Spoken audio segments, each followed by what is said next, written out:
Bismillahirrahmanirrahim. Assalamualaikum warahmatullahi wabarakatuh.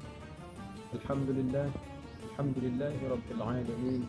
Al-qail fi kitabihil karim. Syahru Ramadan alladhi unzila fihi al-Qur'an hudan lin-nasi wa bayyinatin minal huda wal furqan.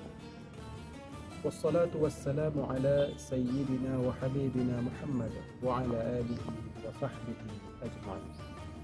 Pemirsa dimanapun Anda berada, alhamdulillah, hari ini kita sudah berada di bulan suci Ramadan, bulan penuh keberkahan, bulan penuh keistimewaan, bulan yang di dalamnya Allah khususkan dengan berbagai macam keistimewaan. Di antara tradisi masyarakat kita ketika menyambut bulan suci Ramadan adalah mengkhususkan bulan ini dengan kegiatan-kegiatan yang berkaitan dengan Al-Quran. Mungkin timbul pertanyaan kita, apa landasan mengapa kita harus mengkhususkan bulan suci Ramadan dengan Al-Quran? Pemirsa yang dimuliakan Allah Subhanahu wa Ta'ala, yang pertama sekali mengkhususkan bulan suci Ramadan ini adalah Allah Subhanahu wa Ta'ala sendiri. Di dalam Al-Quran Allah berfirman, Syahrul Ramadan alladzi unzila fihi Al-Quran. Bulan suci Ramadan adalah bulan diturunkannya Al-Quran. Jadi Allah Subhanahu wa Ta'ala mengkhususkan bulan suci Ramadan dari 11 bulan yang lainnya untuk diturunkan di dalamnya sebuah kitab, yaitu Al-Quran, yang merupakan mukjizat yang abadi yang diturunkan kepada Nabi Muhammad SAW. Maka ketika Allah mengkhususkan bulan ini dengan Al-Quran, tidak salah pula kita sebagai hamba Allah Subhanahu wa Ta'ala mengkhususkan bulan suci Ramadan ini dengan membaca Al-Quran. Kemudian selain Allah Subhanahu wa Ta'ala, Rasulullah SAW juga mengkhususkan bulan suci Ramadan dengan Al-Quran. Kita melihat dalam berbagai riwayat bahwa Nabi SAW didatangi oleh malaikat Jibril setiap tahunnya sekali untuk mendengarkan bacaan ayat suci Al-Quran daripada Nabi SAW. Dan bahkan ketika mendekati ajalnya, malaikat Jibril datang 2 kali. Sebagaimana yang diriwayatkan oleh Sayyidah Aisyah Ummul Mukminin, beliau mengatakan ketika suatu hari datang Sayyidah Fatimah radhiyallahu anha datang kepada Nabi sallallahu alaihi wasallam. Setelah Nabi mempersilahkan putri kesayangannya untuk duduk di sampingnya, kemudian Nabi berbisik kepada Sayyidah Fatimah. Setelah bisikan tersebut, Sayyidah Fatimah berubah wajah. Beliau nampak sedih dan menangis. Maka melihat kesedihan putri kesayangannya tersebut, Rasulullah sallallahu alaihi wasallam berbisik untuk kedua kalinya. Seketika wajah Sayyidah Fatimah menjadi tersenyum dan ceria kembali. Melihat kejadian yang demikian, Sayyidah Aisyah radhiyallahu anha bertanya kepada Sayyidah Fatimah, apa yang dibisikkan oleh ayahmu kepada dia? Kemudian Sayyidah Fatimah mengatakan bahwa untuk saat ini saya tidak akan menyampaikan apa yang dibisik oleh Rasulullah SAW.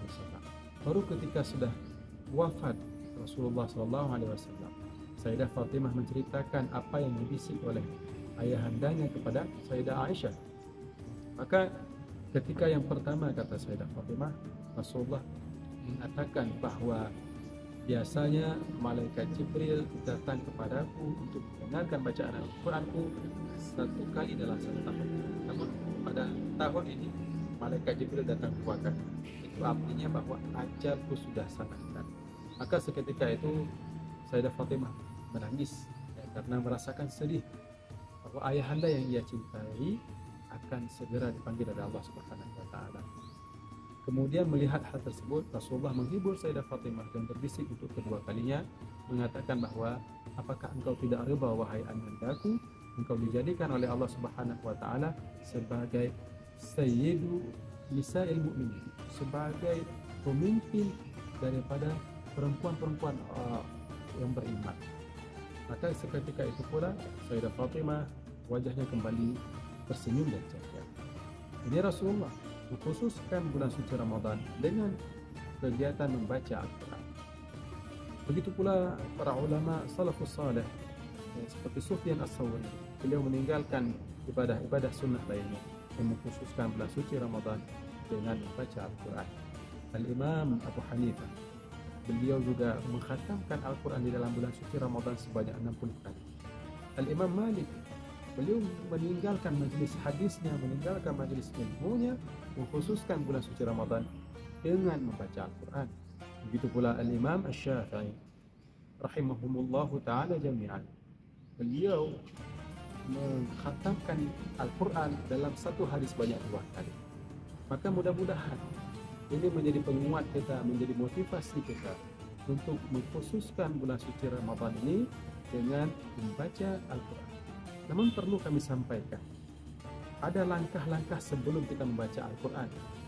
Sebagaimana Allah perintahkan di dalam Al-Quran itu sendiri, warattilil Qur'ana tartila, dan bacalah Al-Quran dengan tartil. Yang maksud dengan tartil adalah kita membaca setiap huruf daripada Al-Quran dengan benar, baik dari segi makharijul hurufnya dan pula dari segi sifatul hurufnya. Begitu pula kita mengetahui di mana tempat-tempat kita harus waqaf, kita harus berhenti, dan di mana kita harus memulai bacaan Al-Quran kita. Maka mudah-mudahan ini menjadi motivasi kita. Mudah-mudahan kita dapat mengkhatamkan Al-Quran di bulan suci Ramadan ini paling tidak 1 kali dalam sebulan. Mudah-mudahan bermanfaat. Hadani Allahu wa iyyakum ajma'in. Wassalamualaikum warahmatullahi wabarakatuh.